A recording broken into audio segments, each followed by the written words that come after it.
Boom.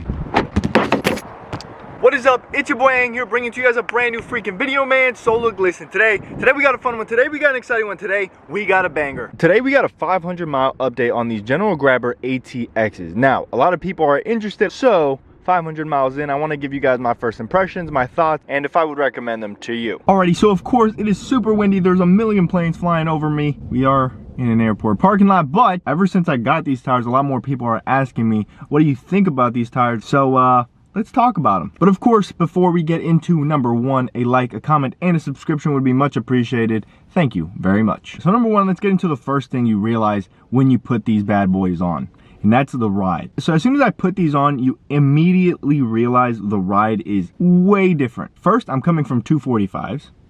Second, I can't remember if that was like a C or D rated tire. This is an E rated tire. Okay, so this is way bigger and way heavier and stiffer than that. So of course the ride was a lot more rough. It was a lot more stiff and you could feel the road way more. So if you're not really into that, stay away. You do not want these problems. But nonetheless, it really wasn't that much different. I used to have Falcon Wild Peaks 285/70 R17s and it just felt like home. So with that being said, if you already have bigger all-terrain tires or bigger mud terrain tires, it's normal. So in conclusion, it is perfectly fine for a 285 E-rated tire. Number two, the road noise. Is the road noise crazy? Is it absurd? Is it annoying? On-road test, we're going around 30 miles an hour, and this is what it sounds like inside the cabin of the vehicle. I'm gonna get you guys a little bit closer to the wheels so that you guys can hear it a little bit more, but it's not really there.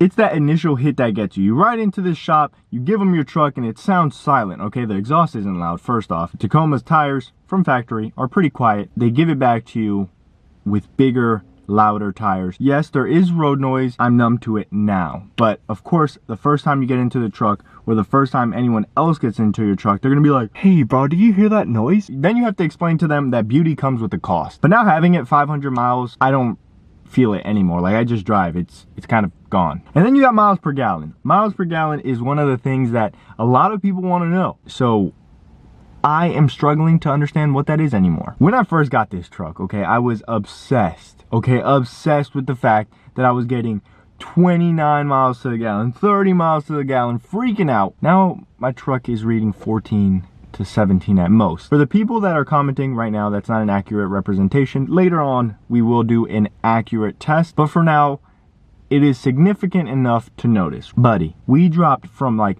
29, 30 on the highway to like 17, 12 miles per gallon difference.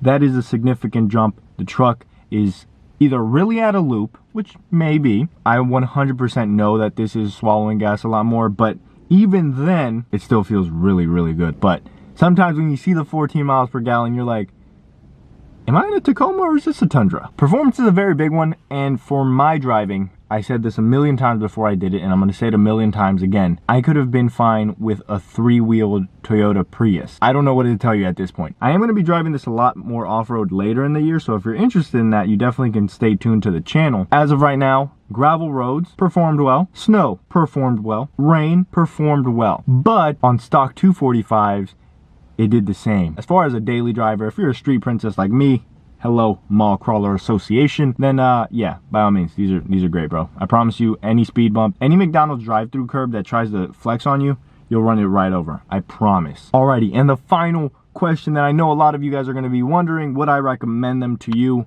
Yes, I would recommend them to you. 1, because they have the white wall option. 2, they look absolutely insane. The looks are beautiful. I think they are one of the best looking tires on the road, and ever since I saw Spencer Hogg's video on him installing them and getting them installed and using them, wow, these are amazing. I love these tires. It just looks cool to me, and that's what makes me love them. As far as performance goes, I could be driving anything and it would perform way better than what I need it for. I hope you guys did enjoy. If you did, please leave a like, a comment, and a subscription. We're trying to grow the channel. We're at 3,500 subscribers this year, okay? This year I want to get to 10,000 subscribers. Do we think we can do it? I think we can. That would be absolutely amazing. So without further ado, it's been your boy, I'm Like and Naughty. I'll see you tomorrow. Cinco de Malo. Peace.